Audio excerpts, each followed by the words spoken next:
Elite events के सौजन्य से अरपा रेडियो और साधना फाउंडेशन की प्रस्तुति ओजस्विनी और नव्या महिला सम्मान 2023। चिंता सबकी ठीक है पर थोड़ी परवाह अपनी करो।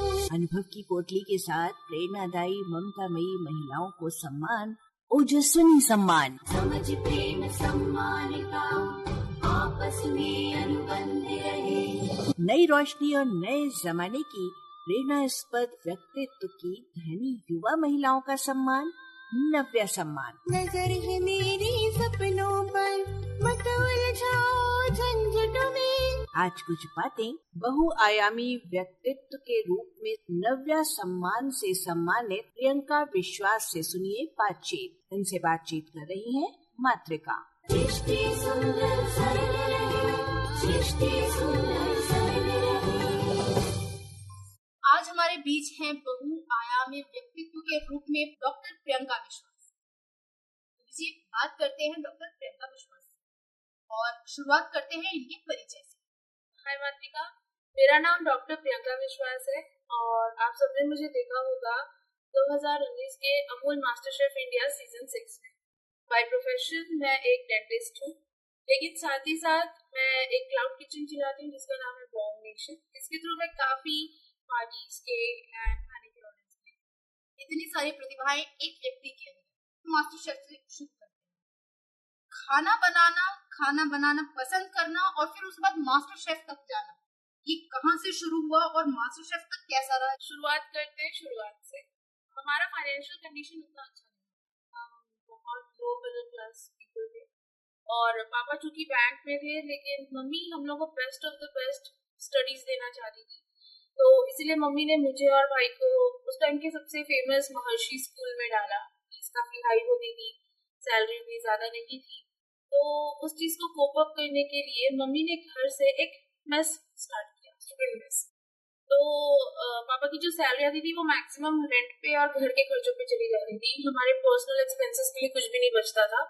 लेकिन जब से वो मेस स्टार्ट हुआ एंड शुरुआत सिर्फ एक स्टूडेंट से हुई थी, अमित भैया, बेसिकली श्री गणेश, उनके साथ हमने किया और एक साल के अंदर हमारे पास 900 स्टूडेंट्स थे जो खाना खाते थे एंड हमारा फाइनेंशियल कंडीशन बहुत अच्छा हो गया थैंक्स टू द मेस। और मम्मी अकेले संभालती थी एवरीथिंग।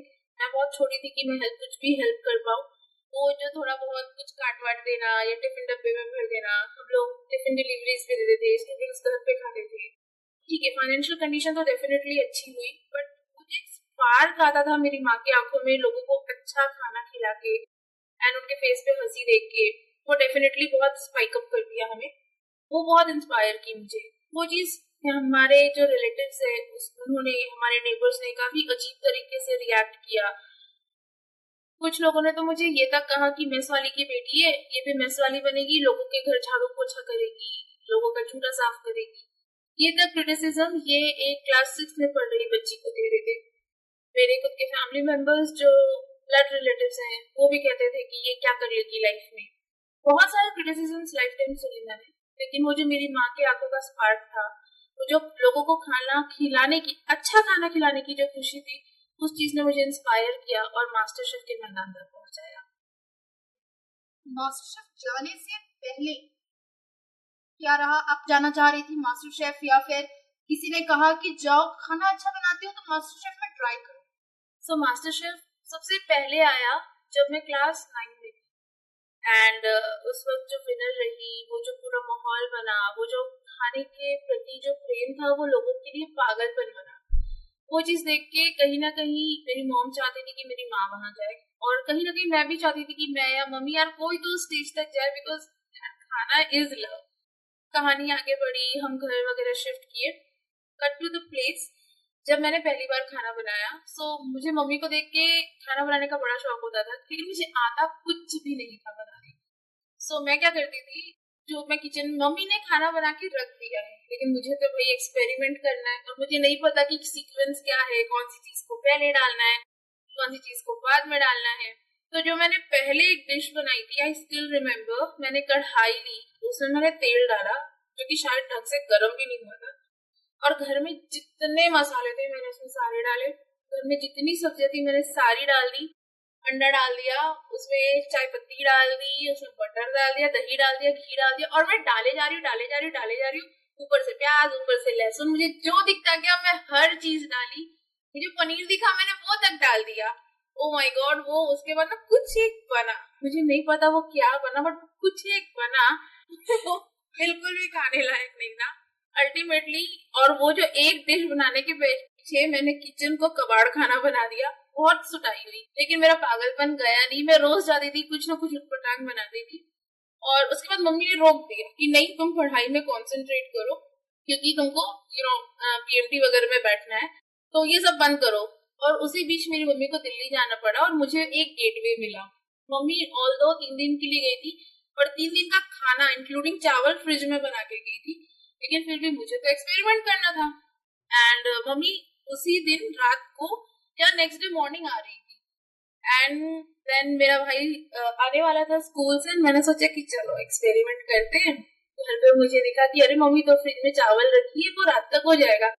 मैंने चावल निकाला, कढ़ाई में तेल डाला, चावल डाला, दूध डाला, दही डाला, फिर उसमें जितने मसाले थे सारी चीजें डाली, सारी सब्जियां डाली, पता नहीं क्यों चाट मसाला भी डाल दिया मैंने, और कुछ तो मुझे सूझा हुआ कि मैंने उसमें शक्कर भी डाल दिया।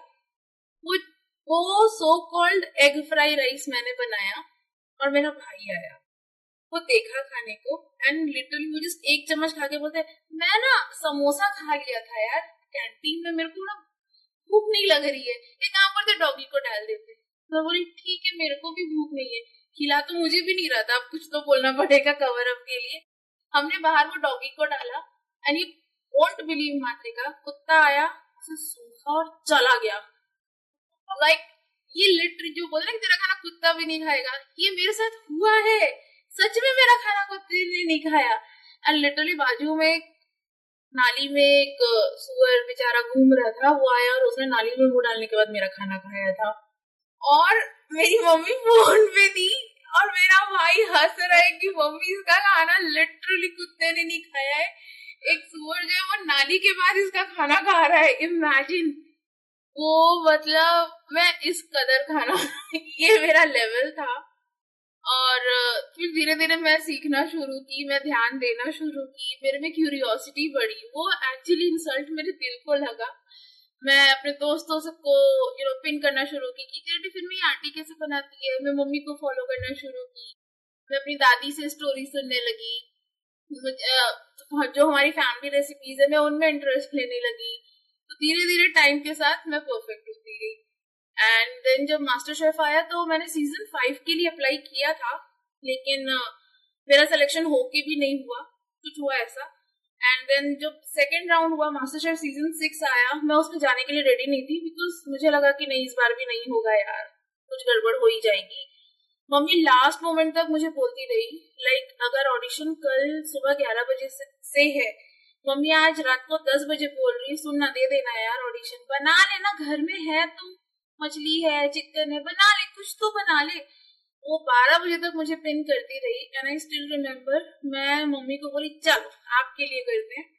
मैं सुबह की, और ऑडिशन रायपुर में हो रहा था, तो ऑफ कोर्स बिलासपुर से रायपुर इज एटलीस्ट 2.5 आवर्स। तो मैं सुबह के 3 बजे उठी, मैंने बंगाली डिशेस बनाई। एक गोलंदो चिकन करी बनाया मैंने, जो कि हमारी फैमिली रेसिपी है।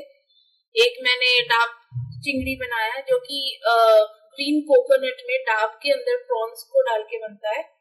एंड एक मैंने स्मोक्ड काइंड ऑफ पुलाव बनाया। एंड एक पैनाकोटा इटालियन डिजर्ट बनाया। उसे हम बिलासपुर से रायपुर कैरी किए। 11 बजे से ऑडिशन शुरू था। मेरा ऑडिशन आते आते समय हो गया दोपहर के 3 बजे। 3 बजे से कट टू राउंड्स क्लियर करते करते करते करते वो चीज हम रात को 3 बजे मेरा ऑडिशन कंप्लीट हुआ, तब भी कंफर्मेशन नहीं हुआ। बट हम घर पहुंचे, नेक्स्ट डे मुझे कॉल आता है कि मेरे को कोलकाता में नेक्स्ट राउंड के लिए जाना है। एंड देन उसके बाद मैंने almost at least 16 to 17 rounds of audition clear करके फिर मुझे मास्टर शेफ का हुआ था। मास्टर शेफ मुंबई में शूट हुआ। कैसा रहा वहाँ का एक्सपीरियंस? कुछ नया सीखने को, नया करने को क्या क्या मिला? मुंबई और मुंबई की फिल्म सिटी हमारे लिए, हम जो दूर लोग रहते हैं, हमारे लिए काफी ड्रीमी सी है जैसे मान लो एक ख्वाब का एक छोटा सा हिस्सा कि हम में से हर कोई, चाहे वो कितना भी स्टूडियोज क्यों ना हो, वो कितना भी फेमस या कितना भी गवर्नमेंट जॉब या कुछ भी क्यों ना हो, हर इंसान लाइफ में एक बार एटलीस्ट टीवी पे आना चाहता है। जब मैं मुंबई की धरती पे उतरी एंड हम जा रहे थे हमारे होटल में जहाँ पे हमें रखा गया था, तो ऐसा लग रहा था कि एक नए ख्वाब की शुरुआत हो रही है। हम सोचते हैं कि ये लोग बहुत रूड होते हैं, बहुत बड़े बदतमीज होते हैं, बहुत इगोइस्टिक होते हैं, बहुत सुपर स्वीट पीपल होते हैं, बहुत हेल्पिंग होते हैं, और मतलब उनको पता है कि आप कहाँ गलत जा सकते हैं, तो उसके पहले ही वो आपको आगाह कर देते कि देखो ये नहीं करना चाहिए। बहुत प्रोटेक्टिव होते हैं ये लोग अपने कंटेस्टेंट्स के प्रति। मुझे तो बहुत प्यार मिला, बहुत अच्छे लोग मिले, बहुत अच्छा माहौल मिला मुझे, एंड टू बी ऑनेस्ट ये मेरी लाइफ की one of the best memory है। वहाँ आपको कोई संघर्ष करना पड़ा या कोई ऐसी चीज जो आप हमारे श्रोताओं से और हमसे साझा करना चाहेंगे? मुंबई को मैंने वेस्ट नहीं जाने दिया। मास्टर के शूट के साथ साथ मैंने उस टाइम को भरपूर यूटिलाइज किया, और चूंकि मैं वहां पे 11 महीनों के लिए थी, मैं ऑडिशन से एक दिन पहले वहां अपना स्केलिंग कराने पहुंची कि भैया स्माइल करना है, स्माइल अच्छी होनी चाहिए। एज अ डेंटिस्ट मैं क्यूरियस हूँ अपने दांतों को लेके, मेरी स्माइल सुंदर दिखे तो मैं पहुंची स्केलिंग कराने, एंड मुझे मिली प्रगति मैम। उनका बैंड्रा में बहुत बड़ा क्लिनिक था, तो पहले तो वो काफी बिजी चल रही थी। वो और उनके पार्टनर थे, दोनों MDS है एंड दोनों हार्वर्ड ग्रेजुएटेड है, पोस्ट ग्रेजुएट फ्रॉम हार्वर्ड है दोनों सर्जरी में। तो जब मैं उनसे मिली तो नॉर्मली मुझे पता मैं आज लेती नहीं, लेकिन मुझे किसी ने बोला कि आप डेंटिस्ट हो, आप डेंटिस्ट हो। मैं बोली हाँ, मैं जस्ट 1 साल पहले पास आउट हुई हूँ और मैं क्लिनिक्स में काम कर रही हूँ अभी। तो वो बोली अच्छा। दिन वो बातें करने लगी कि तुम्हारे वहां पे मतलब स्केलिंग चल रहा है, उस दौरान वो बात कर रही है कि कैसा है वहां पे प्रैक्टिस एंड ऑल, तुम आगे का क्या सोच रही हो। तो मैंने बोला कि मैम MDS तो करना है लेकिन वो काफी टफ है। वो बोली कि एक प्रोग्राम चलता है जो हम लोग स्टार्ट किए हैं यहाँ पर। इट्स लाइक आप प्रैक्टिस मेरे क्लिनिक में करोगे, हैंड्स ऑन प्रैक्टिस पूरा मैं आपको कराऊंगी, एंड आपको जो डिप्लोमा की डिग्री है वो आपको हार्वर्ड की मिलेगी। एंड वो मेरे लिए लाइक मास्टर स्ट्रोक था। मैंने भरपूर यूटिलाइज किया अपने टाइम को, और मैं 12-12 घंटे शूट करती थी। मैं 2 घंटे सोती थी, 2-3 घंटे उठ के मैं जाती थी। मुझे वो लोग पूरे फाइल्स बनाने बोलते थे, मैं प्रैक्टिस करती थी, मैं वाइवास देती थी। मुझे 1 महीने बाद वो लोग पेशेंट्स देने स्टार्ट किए सर्जरी के, एंड देन फाइनली पूरे अच्छी 6 to 7 मंथ्स के बाद मेरे पास हार्वर्ड की सर्जरी की डिप्लोमा डिग्री है ना। तो मास्टर शेफ, फिर उसके बाद डेंटिस्ट, और डेंटिस्ट के बाद कॉस्मेटिक सर्जन। मास्टर शेफ से थोड़ा पहले आते हैं, आपने कहा कि आप डेंटिस्ट हैं जी, कहाँ से शुरू हुआ कि डेंटिस्ट बनना है?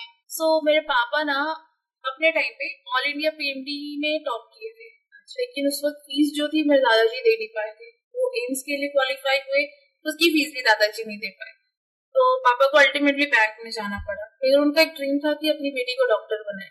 मेरी मम्मा एक नर्स थी, तो डॉक्टर एंड नर्स का कंबाइंड ड्रीम हो गया, एंड मुझे मजा आता था। मैं अपनी मम्मी को बचपन में देखती थी लोगों को इंजेक्शन लगाते, वो एक्शन इतना अच्छा लगता था कि मैं अपनी उंगलियों में घुसाया करती थी। सबको लगता था कि I am born to be a doctor. मैं PMD में बैठी, मैंने फर्स्ट चांस दिया, मेरा लगा नहीं। सेकेंड चांस में मुझे गवर्नमेंट सीट मिली, एंड त्रिवेणी में मुझे गवर्नमेंट सीट मिली, एंड वहां से मैंने डेंटिस्ट्री कंप्लीट की अपनी। एंड लोग चाहे कुछ भी बोले, यार इतने डेंटिस्ट है उतने डेंटिस्ट है, but let me tell you, अगर आपकी स्माइल अच्छी नहीं है ना तो मजा नहीं आता है। डेंटिस्ट के बिना चल ही नहीं सकता, एंड आई एम प्राउड कि मैं एक डेंटिस्ट हूँ। हम लोगों को माना जाता है कि लोगों के प्राइमरी ईयर से बड़े होते तक हम उनके साथ रहते हैं, चाहे बच्चा हो चाहे बूढ़ा हो, वो डेंटिस्ट के बिना चल ही नहीं सकता। I love being a dentist. इसका मतलब ये है कि लोगों के पेट का ध्यान रखने के साथ साथ लोगों की स्माइल का भी ध्यान आपने रखा है। बिल्कुल, और बिजनेस का डबल फायदा भी है, पहले मीठा खिला के दांत चढ़ाओ, फिर अपने क्लिनिक बुलाओ। हाँ, तो back to MasterChef. MasterChef से आने के बाद लोगों का क्या रिएक्शन था? मैं बिलासपुर की बात करूंगी। बिलासपुर में मुझे लेजिट जो मैं हमारे पहचान के नहीं थे, मुझे उन्हें बताना पड़ा कि मैं मास्टर शेफ हूँ। अच्छा ठीक है। बिलासपुर एकदम ठंडा था, लेकिन वो जो रायपुर का माहौल था, रायपुर तक का माहौल, पीपल वेर गोइंग क्रेजी। मतलब मैं रायपुर में जस्ट मास्क मैंने 2 सेकंड के लिए उतारा था और भीड़ इतनी जमा हो गई थी रायपुर स्टेशन में फोटो खिंचाने के लिए कि पुलिस को आके अलग करना पड़ा। पुलिस मुझसे पूछ रही आपसे लोग फोटो क्यों खिंचाना चाहते हैं? मैं बोली मैं मास्टर शेफ में थी। तो बोली मैडम मास्क लगाइए, आप दंगा कराएंगी। मुझे वहां से प्रोटेक्शन के साथ वो लोग ले जाके टीटी के रूम में बैठे के बताना चाहिए जब आप लोग आते हो। ये स्टेशन का सीन। जब मैं एयरपोर्ट पे थी रायपुर के, वहां पर मैं फ्लाइट से उतरी हूँ एंड किसी एयर होस्टेस ने नोटिस किया कि ये शायद मास्टर शेफ में है। मैं स्पाइस जेट में आ रही थी। उसके अलावा और जितनी भी एयर होस्टेस थे सब एकदम झुंड बना लिए और लाइक विद इन सेकेंड्स के अंदर मेरे पास एक इतना बड़ा ग्रीटिंग कार्ड था जिसमें भी love you Priyanka, you are my favourite Priyanka. उन्होंने मेरी नेक्स्ट फ्लाइट फ्री कर दी और जो मेरी नेक्स्ट फ्लाइट थी बॉम्बे की वो फ्री में हुई। तो मुझे बहुत पर्क्स मिले। बिलासपुर तो बहुत ठंडा था। आई स्टिल रिमेम्बर उसी शूट के दौरान मैं अपने भाई के साथ गई थी और मुझे कुछ खरीदना था और मास्क उतार एक आंटी, तुम प्रियंका हो ना? हाँ। मास्टर शेफ में हो ना? हाँ। अच्छा ठीक है। मुझे बिलासपुर में नहीं मिला, लेकिन मुझे बाहर रायपुर तक मुंबई में हम लोग हाजी अली गए थे घूमने उनके दरगाह। और जस्ट हम चल रहे थे, मैं और प्रिंस साथ में थे और धीरे धीरे ना हम लोग चले जा रहे हैं और भीड़ हमारे पास आए जा रही है। थोड़ी देर बाद हम लोग चारों तरफ से घेर गए, प्रियंका फोटो, और लोग ऐसे रोक चुके हैं और मेरे को और प्रिंस को बोले अगर हमने उनसे फोटो नहीं खिंचाया तो वो हमें जाने नहीं दे रहे थे। देन अंधेरी में उन्होंने हमको हम लोग मिल्क शेक पी रहे थे, पकड़ लिया, प्रियंका प्रिंस ऐसे चिल्लाया गया। फिर अरे उधर उल्का, अरे मास्टर शेफ यहाँ है। और थोड़े देर के अंदर हमारे मैनेजर्स को पता चला कि लोग खुले में मिल्क शेक पी रहे हैं, इनको लेके जाओ। लोग पूरा भीड़ कर चुके हैं, ट्रैफिक जाम हो गया है। सो वो वाला जो प्यार हमें मिला है वो तो like out of the world था। मतलब हम कभी सोच नहीं सकते थे, हमें ऐसा लग रहा था कि हम प्रधानमंत्री बन गए आज के लिए। लेकिन इसके साथ साथ बहुत सारे ऐसे लोग थे जो कहा करते थे कि मैं लाइफ में कुछ अचीव नहीं कर सकती क्योंकि मैं मोटी हूँ या मैं अच्छी नहीं दिखती, मैं आज के जमाने की लड़की नहीं हूँ या आज के जमाने की लड़कियां जैसी एकदम हॉट शॉट बन के नहीं घूमती।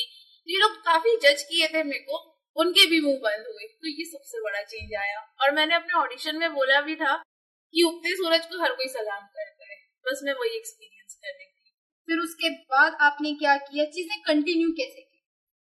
आने के बाद तो बोलना चाहिए हमारे साथ बहुत ज्यादा नाइंसाफी हुई। हमारी शूटिंग खत्म हुई फेब में और मार्च से पूरा इंडिया लॉकडाउन में गया 2 साल के लिए। तो जो ग्रोथ, जो बढ़ोतरी हमें मिलनी चाहिए थी, जो हम डिजर्व कर रहे थे, जो अपॉर्चुनिटीज हमें मिलनी चाहिए थी, सब के सब धरे रह गए।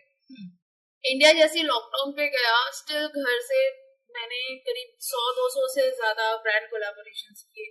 मैं उनके साथ एडवर्टाइजमेंट्स करती रही, मैं आज भी करती हूँ। अमूल, बर्जनर, टपोवेयर, एक भी सारे के सारे बड़े ब्रांड्स, इनफैक्ट फॉर्च्यून, सारे ब्रांड्स के साथ, ज्वेलरी ब्रांड्स, उन सबके एडवर्टीजमेंट, उन सबके ब्रांड एम्बेसडर्स में रही। काफी अच्छा एक्सपीरियंस रहा। घर से काम जारी रहा। फिर रेसिपीज वगैरह शूट करना, शेफ रणवीर बरार के साथ पर्सनल शूट करना, ये सारी चीजें घर से ही लॉकडाउन में होती रही। मजा आता गया एंड आज भी वो भी चल रहा है, प्लस जॉब एंड ऑल सारी चीजें चली रही थी सारी चीजें। और इसी दौरान मेरी मम्मा ने कहा कि क्यों ना रेस्टोरेंट सेटअप किया जाए, बिकॉज घर से हम जो अपना क्लाउड किचन चला रहे थे वो काफी ज्यादा फोर्स पकड़ लिया। बिरयानी के ऑर्डर्स रोज करीब 100-200 आने लगे, इसके अलावा पार्टी के ऑर्डर्स आने लगे, केटरिंग्स आने लगे, तो काफी हार्ड जा रहा था मैनेज करना। हमने रायपुर में एक अच्छी सी जगह देखी कि वहां ओपन करते हैं, अपने स्टाफ को इकट्ठा किया, जो पगड़ी अमाउंट है वो दिया, एंड सब कुछ हो ही रहा था कि मेरी मम्मा की डेथ हो गई। और सारा प्लान जैसे बनते बनते मतलब कुछ कर और किसी ने खींच के जोरदार तमाचा मारा और चेहरे पे एक ऐसा सिचुएशन हो गया और एक दिन में जैसे हमारी पूरी दुनिया हिल गई और सब बंद हो गया। और इसके साथ साथ आप मिनिस्ट्री ऑफ रूरल डेवलपमेंट में ऑफिसर हैं जी, तो ये कहाँ से शुरू हुआ, कैसे हुआ, इसके बारे में बताइए। जब मेरी मम्मा की डेथ हुई हम लोग काफी सदमे में गए। मैं मास्टर शेफ जाने से पहले यूपीएससी फाइट करके गई थी। मैं मेंस क्लियर कर चुकी थी, लेकिन मेरे मार्क्स और रैंक्स इतने भी ज्यादा अच्छे नहीं थे कि मैं इंटरव्यू तक जा सकूं। उसके बाद जब मैं मम्मी की डेथ हुई तब ऐसा लगा कि यार कुछ तो बैकअप प्लान होना जरूरी है। और मैं पापा ने बोला कि एक अपॉर्चुनिटी है, मेंस क्लियर कर चुकी है, एक पेपर होता है NABARD ministry of rural development का कंबाइंड, अगर तू उसे क्रैक करती है देन तुझे एक मॉनिटरिंग पोस्ट मिल सकती है।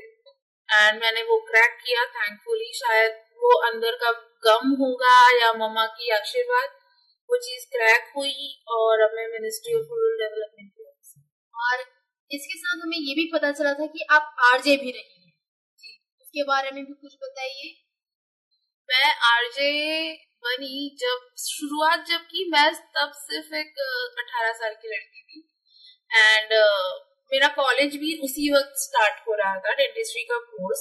एंड हमारी फीस काफी ज्यादा होती है और ऑफ कोर्स हम फाइनेंशियली बहुत ज्यादा अच्छे नहीं थे। तो हाँ ठीक है, मतलब ऑफ कोर्स फीस तो मैं अपनी नहीं पे कर सकती, वो पापा पे कर रहे थे, वो विद लोन चल रहा था। तो लेकिन खुद के भी शौक होते हैं ना, जब हम कॉलेज जाते हैं तब ऐसा लगता है कि कुछ नए कपड़े हो, सैंडल्स हो, एंड थोड़ा सा चटक मटक करके। ऑल तो हमारा 2 साल यूनिफॉर्म था, बट स्टिल लगता है कि हाँ कुछ कलेक्शन में हो जाए, एक नया हैंडबैग हो जाए या दोस्तों के साथ घूमने जाए। तो हर बार मम्मी पापा से मांगना अच्छा नहीं लगता था, ऐसा लगता था कि यार इतने बड़े हो गए, 18 साल के हो गए, क्या मम्मी पापा के साथ बार बार। ऐसे में मैसेंजर ऑफ गॉड या एंजल बन के आए मेरे अंकल, जिनका नाम है महावीर परगा। तो वो मम्मी पापा के काफी पुराने दोस्त थे और वो उस वक्त आकाशवाणी में अनाउंसर थे। तो वो बोले कि आकाशवाणी में एक ऑडिशन है, जाके देख, आवाज अच्छी है, शायद हो जाए। मम्मी बोली हो जाए क्या इसका, तो फिर हाँ बोलती है अच्छा है, शायद हो जाए। मैंने ऑडिशन दिया and thank God Supriya ma'am ने ऑडिशन लिया काफी टाइम। मैं ऐसी लड़की हूँ जिसे आज भी हिंदी में नंबर्स बोलने नहीं आते, मैं कंफ्यूज होती हूँ। गनीमत से मेरा जो रोल नंबर था, मैडम ने वही नंबर पूछा कि उसका हिंदी क्या है और मैंने बता दिया, क्योंकि थोड़े देर पहले भैया ने मुझे बुलाया था उसी नंबर से कि रोल नंबर वाले इधर आओ। आई स्टिल रिमेम्बर 52 था वो, 52। बच गई मैं और मेरा सिलेक्शन हो गया। एंड काफी ट्रेनिंग के बाद फिर मैं आरजे बनी। और हाँ बहुत सारी चीजों में मैं लैगिंग थी, वो चीजें सीखी, लेकिन इतना मजा आया ना वो 9 साल इंटरव्यूज करते और शोज करते, प्रोग्राम्स करते, मजा आ गया। And the most important part, वो अनाउंसर बनने के बाद जो आपको रजनीगंधा मिलता है, वो तो फिर मजा ही आ जाता है। तो चलिए अब शुरू से गिनती करते हैं। आरजे, डेंटिस्ट, फिर उसके बाद मास्टर शेफ इंडिया की पार्टिसिपेंट, फिर उसके बाद कॉस्मेटिक सर्जन, और फिर officer in department of rural development. अभी इतना ही है? हाँ अभी फिलहाल इतना ही है। और वो जो केटरिंग वगैरह रेस्टोरेंट वगैरह चल रहा है वो जी। तो इसके साथ अभी और आगे अपनी इन सूची में और चीजें ऐड करना चाहेंगे? सूची में ऐड तो नहीं करना चाहूंगी, बट हाँ मैं 5 इयर्स की ट्रेंड क्लासिकल कथक डांसर भी हूँ। ये भूल गए, 5 इयर्स की ट्रेंड कथक डांसर, यानी 1 साल रह गया डिप्लोमा में। हाँ 1 साल रह गया। और इसके साथ ही साथ मुझे स्केचिंग एंड पेंटिंग में नेशनल अवार्ड मिला हुआ है, वो भी तब जब मैं 10th क्लास में थी। तो सूची में 2 चीजें और ऐड हो गई। और भी ऐसी चीजें जो हम लोग लिस्ट में ऐड कर सकते हैं, वो ये है कि मैं ब्लैक बेल्ट हूँ ताइक्वांडो में भी। और कुछ नहीं, फिलहाल बस इतना ही। हमारे श्रोताओं को आप कुछ कहना चाहेंगी? मैं बस ये बोलना चाहूंगी कि लाइफ ना फिरकी पे फिरकी लेती है, कंटिन्यूस बुगली फेंकती है कि आपको सिर्फ तो सही जगह पे रोके। मैं अपना पर्सनल एक्सपीरियंस बताऊंगी कि जब भी मेरे साथ कुछ अच्छा होना गया है, लाइफ ने ना एक ऐसा ऑप्शन भेजा है कि मैं उसकी तरफ रिफ्लेक्ट, उसकी तरफ मिसडिरेक्ट हो जाऊं और वो अच्छा अपॉर्चुनिटी मेरे हाथ से चला जाए। लेकिन ये आपको सोचना है, आपको डिसाइड करना है कि आपके लिए कौन सा सही है कौन सा गलत। एंड लाइफ बहुत ट्विस्ट एंड टर्न्स लेती है, लेकिन हार नहीं मानने का, चलते रहना है। एंड बिकॉज चलती का नाम है जिंदगी।